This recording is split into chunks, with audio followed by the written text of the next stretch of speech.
Hey Saints, I'm Austin Adler. And I'm Andrew Gilbert. And this is SFHS Today.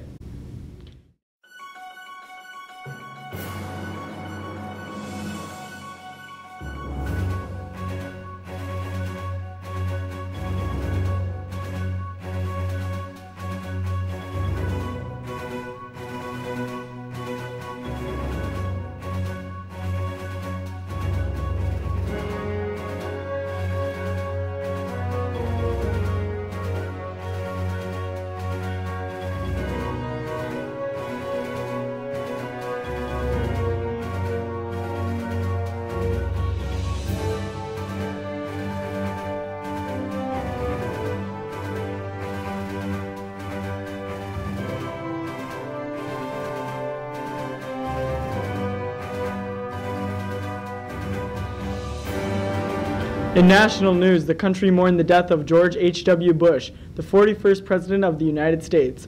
Bush died Friday, November 30th at the age of 94. He was laid to rest at St. Martin's Episcopal Church, where he was a charter member. In local news, the community of St. Francis was shaken by an accident on Highway 47, which occurred on November 20th, right before Thanksgiving break. A car struck two 14-year-old girls who were making their way back to the middle school from McDonald's. Both girls sustained serious injuries, and the accident has spurred a community movement to fight for a pedestrian bridge over the dangerous road.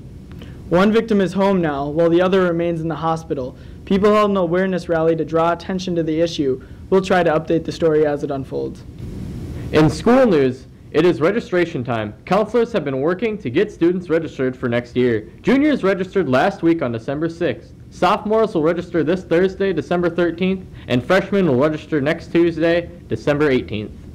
In club news, the speech team is still taking new members. The team was also invited to compete at Harvard University this winter. As a part of their fundraising, they will be working at Andover Pizza Ranch on December 17th from 5 to 8. Pizza Ranch will donate 10% of all proceeds to the team. As the holiday season approaches, both band and choir will be hosting concerts. The choir holiday concert is this Saturday, December 15th at 4:30 and 7:30 p.m. in the PAC.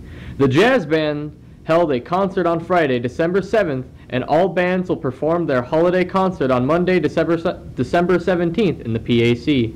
These concerts tend to be a holiday highlight in St. Francis, and tickets will be available online at seatyourself.biz. And speaking of talented students, St. Francis is hosting a student talent show. On Friday, January 18th at 6:30 p.m., auditions are December 13th and 14th from 2:30 p.m. to 4 p.m. in the PAC. Reporter Mason Felt spoke with student council members Jack Henderson and Caitlin Vangness to get more information. The auditions are going to be December 13th and 14th right after school from 2:30 until 4.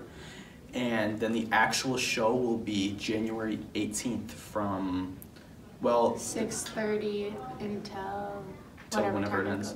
Thanks for that information, Mason. Tanner Lowe and Nick Gerlach are introducing a new segment this week where SFHS Today goes out in search of some areas of the high school most students may never see.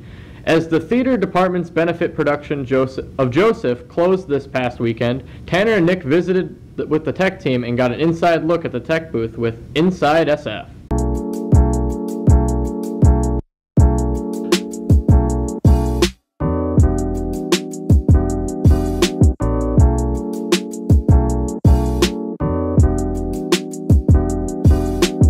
This week, me and Nick went to the tech booth in the PAC to see what happens behind the scenes during a play. If you're in tech, then you get to be up here. That's mainly it. If you're not in tech, then you're usually not allowed in here. We do the lighting back here for the whole entire show, and then we also control the mics and the volume of the music on the soundboard.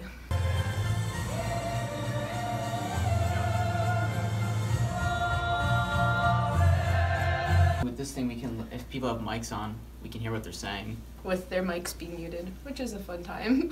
Light, my golden coat flew out of sight.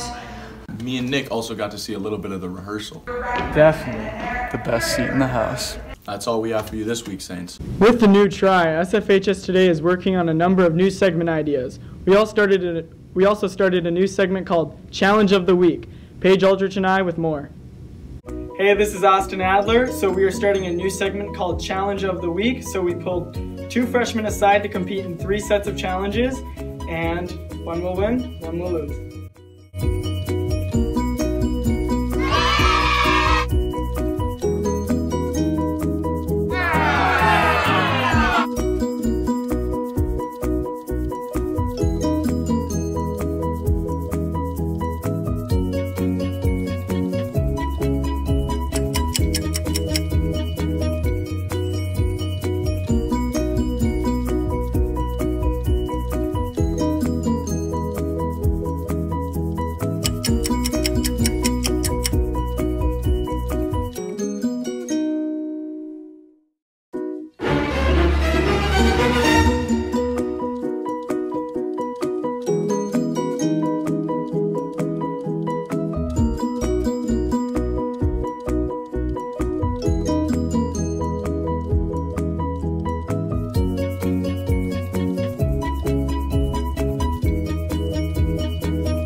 Score 3-0. Hello, darkness, my old friend. I've come to talk with you again.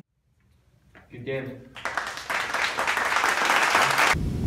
A few popular segments from last try were our Pet of the Week and Jack Plummer's Food Review. This week, Tommy and John got to know Bella the Chinchilla. I'm Tommy Figasello. I'm Brett Thomas. And we're interviewing Bella the Chinchilla today. Fire on the mountain, run, boys, run. The devil's in the house of the rising sun. Chicken in the bread pan, picking out dough. Bella is 12 years old, but most expected lifespans of chinchillas is about 20 years old. I got her when I moved into this house that I live in now. The girl who lived here before had this chinchilla and she gave it to me because she couldn't take it with her to move to North Dakota. Bella's special because not very many people have chinchillas, so it's kind of cool to have a unique pet. I have to clean her cage all the time, give her food and water, and then one thing that's cool is she gets dust baths to keep her fur all nice and soft. Chinchillas are actually nocturnal, so she jumps around her cage and barks all the time at night. Yes, I would own another chinchilla because I love waking up an hour early in the morning just to pet him and give some love. And that's this week's Pet of the Week. Check back next week for a special feature. Oh, chill. Come here, bro. So our RQ team went out and searched for our favorite Christmas cookies. It's the random question thing. Ding. What's your favorite holiday cookie? My favorite holiday cookie is gingerbread. The mint chocolate chip ones my grandma makes. So my favorite kind of cookie is a monster cookie because you can add in whatever you want, and if you want to make it Christmassy, you can add in red and green M&Ms to make it Christmassy. Peanut butter cookies with a little Hershey kiss in them, they're called peanut blossom. Over to sports. In sports news, reporters Sam Aldrich, Justin Albachton, and Eli Highland went out to learn more about the weight room policy change. Whether it's before school, during Saints time, or after school, kids like to get their gains on in the weight room, but a couple restrictions have been passed. Me, Justin, and Eli went in there and we're going to find out what's going on. Why was the limit set to 50 people in the weight room? 50 is not an exact number, it's not an exact science. We want to make sure that at 4 classes of strength training, roughly about 170 students, we want to make sure we have an opportunity for them to make up days and intervention. Plus we have our in-season athletes, we want to give them an opportunity to lift during the school day, and we want to make sure that our after-school kids that are signed up for after-school lifting, they have an opportunity to make up days when they miss days. Why was there a limit set in the first place? A limit set in the first place? Make sure that I can supervise the students. There's this big space, we got a lot of students in here, and that I can supervise them. And then also just safety. We want to make sure that it's a safe opportunity for all our students. I'm not an auto mechanic. I'm not very good with cars. I'm not just going to walk into the auto lab and start working on cars. So people that are in here, we want to make sure that they understand what they're doing and what they're supposed to be doing. What are some ways that people in here can stay safe when they're lifting? We always have spotters when we're lifting. We have a checklist for our core lifts, and we have a new program called Platform. It's an online program that has safety videos and instruction videos to help my instruction. What are some general rules in the weight room that you can always follow? General rules: respect yourself, respect others, respect your environment, respect the equipment. If you respect those, then we're in pretty good shape. On Saturday, Saints Wrestling had an away match at Coon Rapids. 8th grader Kyle Halstonson has started wrestling for the varsity team this year. Reporter Nick Pierce went out to catch up with Kyle, who is the Rookie of the Week. How does it feel to wrestle varsity? Feels nice because I get to be with all the high schoolers. And how does it feel being part of a team? Feels good because I get to work together as a team. It's not just me wrestling; it's the whole team. So we get to score points together. What's your favorite part of wrestling and why? I like to work hard because I get to practice a lot and just because I have a lot of free time usually, and it fills up my free time. What was the thought process of bringing Kyle up to high school? Well, I'm working at the middle school right now and recruiting wrestlers for our team and trying to build cohesiveness between the middle school program and the high school program. And Kyle was really excited to, get certified to be possibly a part of our team. Our lower weights have been kind of thin with numbers, and Tanner Skokless, who also wrestles around 106, needs a partner in the room. And he was fortunate to come up with us last week, and there was a spot for him with the other team to wrestle a match, and he did wonderful for us. How do you feel about having Kyle on the team?